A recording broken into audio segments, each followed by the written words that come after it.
मोटी बहू। किशोर जी शहर में रहते थे। उनको एक बेटी और एक बेटा था।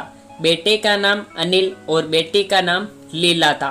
उम्र होने पर पहले बेटी की और बाद में बेटे की शादी करवाई। बहू का नाम सीमा था। शादी के 2-3 सालों में ही सीमा का वजन काफ़ी बढ़ गया था और वह पहले से दुगुनी मोटी दिखने लगी थी।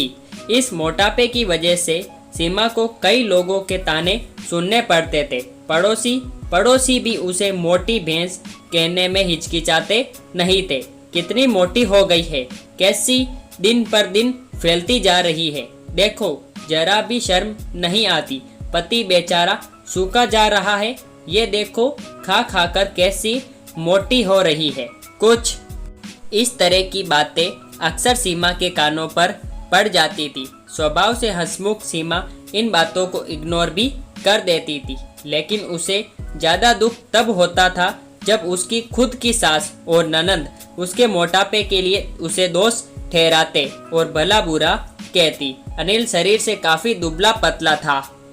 शादी के बाद भी उसके शरीर में रत्ती भर का भी फर्क नहीं आया था। हालांकि सीमा मोटी होती जा रही थी, उसमें उसका कोई भी दोष नहीं था, बल्कि सीमा तो अनिल से भी कम खाना खाती और दिन भर घर के सारे काम करती रहती थी।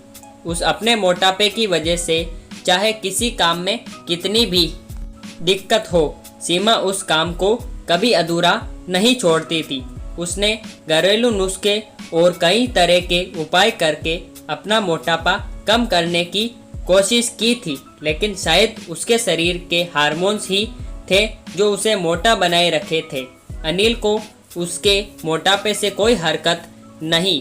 वह तो बेचारा अपने बिजनेस को संभालने में व्यस्त रहता था। उसकी माँ और बहन हमेशा इस वजह से सीमा को कुछ न कुछ सुनाते रहते थे और सीमा काफ़ी रोया करती थी। सीमा जब भी मौका मिलता अपने पति से इस बारे में बात करती थी और कहती थी कि अपनी माँ और बहन को समझाओ, मैं मोटी हूँ, उसमें मेरा क्या दोष है। पूरी दुनिया मुझे कुछ भी कहे, मुझे फ़र्क नहीं पड़ता, लेकिन जब मेरे अपने की मुझे भला बुरा कहते हैं तो मुझे काफ़ी दुख होता है।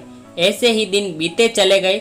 एक दिन सीमा की सास ताज़ी हवा लेने के लिए जब टेरेस पर गई हुई थी, तब वापस लौटते समय उनका पैर फिसला और सीढ़ियों से वह गिर गई। भाग्य से वह बच गई, लेकिन उनके पैर में बड़ा फ्रैक्चर आया। उनको अब एक जगह से दूसरी जगह जाने में भी काफ़ी दिक्कत होने लगी। बिना किसी के सहारे के वे ऐसा कर नहीं पा रही थी।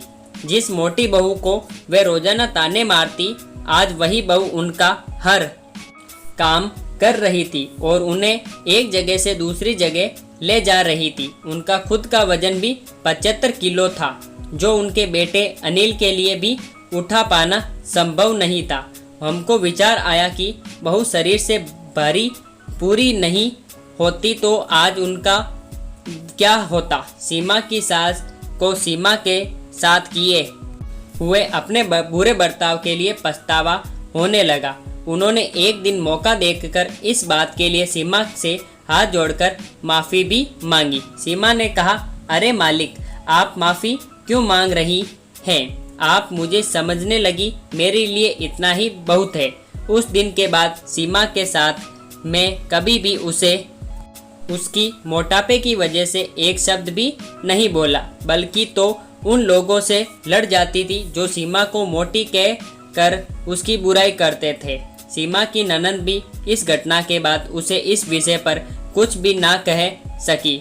खुश मिजाज सीमा अब पहले की तरह ही सब कुछ भुलाकर खुश रहने लगी। दोस्तों, हमारे समाज में, हमारे आसपास आपको ऐसे कई लोग मिल जाएंगे जो दूसरों को उनके शरीर की बनावट के हिसाब से गलत नाम देते हैं या उन्हें नीचा समझते हैं। किसी की हाइट कम है तो नाटा, किसी का रंग काला है तो कालिया, कोई हेल्दी है तो मोटा, किसी के बाल कम है तो टकला।